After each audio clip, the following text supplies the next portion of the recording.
YouTube? Hope everybody's doing good. My quick thoughts on multifamily versus a single family home. Now, I know there's a lot of debates what you should get first, but I'm going to go and get into why I think that if you're going to get a property, right, depending on where you are in life, but I really think that most people, if you can't get a multifamily first, the number one reason, there's really two reasons, but the number one reason, my personal opinion, and it's been proven, when you have a multifamily home, the tenants help you absorb the cost to maintain that house. Ask anybody who got a home, things are just gonna happen. You know what I'm saying? 3 quick stories so you can understand where I'm coming from. Story number 1. Homeboy bought a house in White Plains, New York. 5-bedroom house, single family, 5 bedrooms. First 2 years, he came out of pocket about $9,000 on repairs. I know a young lady, story number 2. I know a young lady, her and her fiance, they got a kid. They bought a house out in Jersey. Very first year, they came out of pocket almost $12,000 in repairs. First year. Story number 3. I've done videos on houses before, investment properties. I think I did about 2 videos. It should be popping up in a link. But I closed on a property June 2021. We're in August 2022, so that's what, 14 months. Now, when I did the math and the calculations, I was supposed to profit $20,000. Say, oh, how much did you actually profit? Funny you should ask. My first 14 months of having this property, if it was a perfect world, the tenants are paying their rent on time, which they are, no problems with the house, everything is just hunky-dory. That wasn't the case. My profit was $4,000. I spent $16,000 in repairs and getting things done to the property. Thank the heavens, all the money that I was collecting from rent helped offset that cost. Now, the good thing about that is I wasn't spending money on a car or jewelry or anything. No, I just kept that money to the side. You feel what I'm saying? So, now imagine me coming out of pocket $16,000 if I had a single family home out of my own personal pocket. Nah. That's why I say a lot of people get single family homes and they don't understand. You gotta upkeep these homes. It ain't no joke. You feel what I'm saying? So a couple of tips, right? Tip number 1. Whether you get a single family or multi-family house, make sure you have at least $10,000 to $15,000 to the side just in case. I strongly recommend that. The money I put to the side for this house, I still have it in a separate account. I haven't had to touch it, thank God. It's there. But if you buy a house, do not go down to the last penny. You need to sit down and calculate that if I spend this, I need to have minimum 5, but I recommend 10 to 15 to the side for stuff that happened. Like the first 2 stories, they had to come out of pocket. Now they gotta work overtime. They can't take vacations. They can't do this because they gotta get the money to fix the house. Multifamily house, multifamily, preferably 3, a 3 family, a 4 family, or 3 or 4. That'll help offset the cost, right? So that's the first tip. Have 10 to 15 to the side. Tip number 2. Make sure you get a good home inspector. Do not cheap out on a home inspection. In each story I just told you, we all had home inspectors, but we still had to come out of pocket to fix stuff in these homes. You know what I'm saying? If the home inspector is too cheap, make sure they check everything. Roof, foundation, electrical. Don't cheap it out. If it's not the most expensive, but see everything they check out. Don't think you're saving money by going with a cheap inspector. It's going to hurt yourself in the end. Check this out. When I was looking to buy a house out in Jersey, the first house I was looking at, the first multifamily house I was looking at was in Newark, New Jersey. The inspector was kind of high. I was like, whatever. Let me just spend the money. It was like $800. The going rate was like $500. I spent $800, right? The inspector told me, don't buy this house. That house I was looking at on the outside looked good. Once we did the inspection, that house had moisture issues, mold issues, an infestation of mice and roaches, and the roof wasn't that good. That guy said, yo, do not spend your money on this house. You're going to have a world of hurt. So, I'm glad I spent that money on that home inspection. You feel what I'm saying? Don't cheap it out. You feel me? Next, if you have a house, single family house, 3-family house, 2-family house, if you have a house, right, make sure that you might have to get a plumber or somebody who fixes furnaces and boilers. Make sure they open up the furnace to see what's going on inside of it. Make sure they open it up. You feel me? Make sure they look inside of it. The house I got, true story, the previous homeowner, he didn't really service the furnaces the way he was supposed to. Now I had 3 of them, right? My first year, I had to get all 3 reserviced, right? One of the furnaces, and even though they worked during the inspection, they all worked during the inspection, you know, they passed the inspection. One of the furnaces, it had a leak. When he opened it up, after I bought the property, he replaced the stinking leak that was coming from the furnace with roofing cement. You ain't supposed to do that. You're supposed to take the furnace out, fix it up. He replaced the leak with roofing cement just to cover his tracks. You know what I'm saying? That the previous homeowner was a scumbag.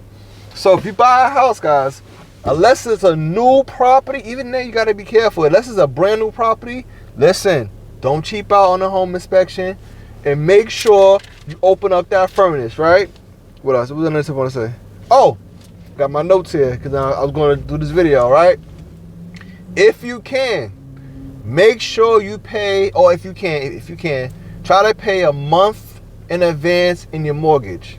You right? Usually with banks, they give you 1 month leeway until your mortgage starts. Try to pay ahead of time, so you always be ahead. Trust me, thank the heavens I did that. Because right now, personally, my mortgage for that property is not due till October because I paid a month ahead. We're in August, right? I can't tell you the weight off my shoulder because I did that a month in advance. All right? But with all that being said, I am telling you, the best thing I ever invested in was buying this property. Let me talk to you about some of the benefits. All right? First off, the property that I bought last year, the value went up by $60,000, right? If I wanted to pull that money out and get another property, I could. I'm not going to. Even in today's market, if I wanted to pull that money out to get another property to invest, I can do it. You know what I'm saying? I'm not going to, right?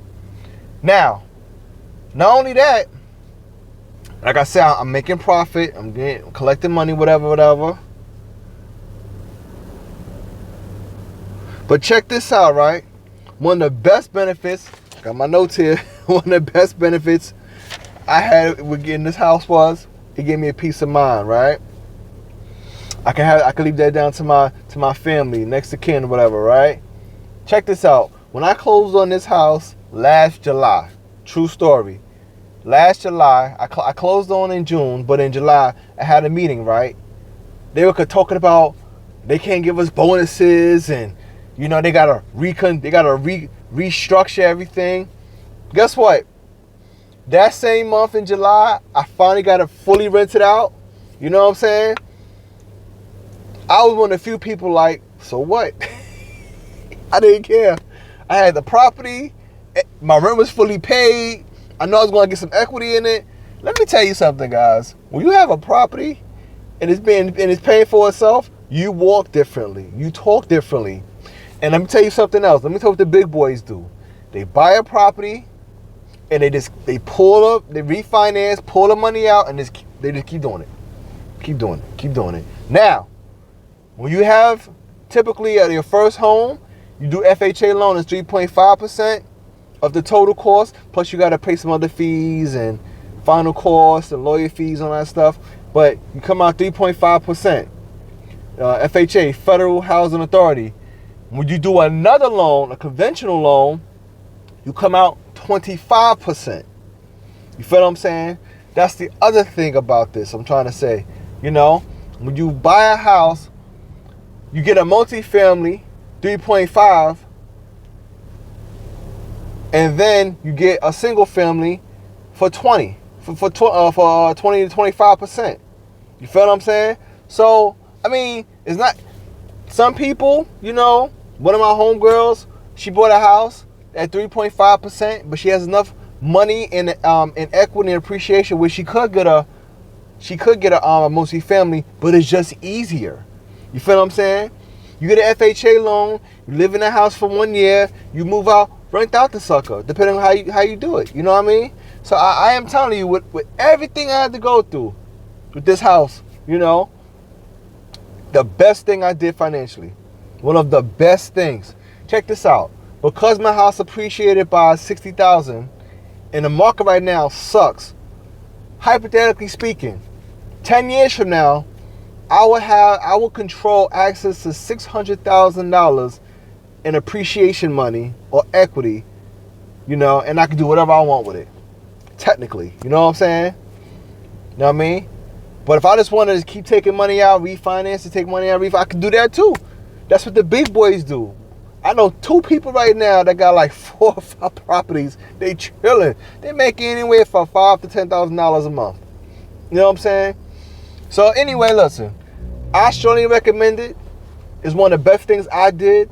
You know, even if you don't want to go the route I went, you know, you don't have to manage the property yourself. You can hire a company, but they usually charge you $100 per door. But buy some property. Even if you want to get a single family or multifamily, get a condo, get a co-op, get something. Let's just say, oh, I can't afford it. Okay, I get it. You might not be able to afford it. It's called sacrifice. True story. I was 38 years old.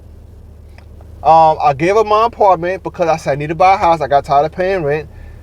I was fortunate enough. I moved to 38. I moved back home, my mom's, to stack some paper, and 2 years later, you know what I'm saying, with the money I saved, that's how I bought the house. You feel what I'm saying? Just stacking paper. It ain't happened overnight, and let me tell you, it was tough. Imagine 38 years old, moving back home with your mama. But I had a purpose, I had a goal. I wasn't trying to impress nobody. As a matter of fact, I remember telling a young lady, listen, this is what I'm going to do. You can rock or not. If you don't want to rock with me, that's cool, because, you know, this is what I'm trying to do. I'm trying to buy some property. You know, that was my mindset. I know somebody right now who gave up a nice apartment in Harlem, gave it up because they want to get some property. They gave up their apartment in Harlem, moved into their parents' house in a shack, a room. You know, most people could do it. You just gotta be disciplined. Let's just say, oh, I don't want to do that. It's too much. All right. I know a couple, matter of fact, last weekend, I went to go hang out with good buddies of mine. It's a couple out in Jersey, right? They were renting for 20 years. 20 years they were renting. 20. They just closed on a penthouse. You feel what I'm saying? My point is this. Do what you got to do. All right? So that's it. That's my thoughts on single family versus multifamily. I didn't want to be too long-winded, but it's easier to get your dream home after you get the investment home first using 3.5 FHA loan. Do some research. Look it up. One of the best things I did. So anyway, till next video. Peace and love. And I'm out.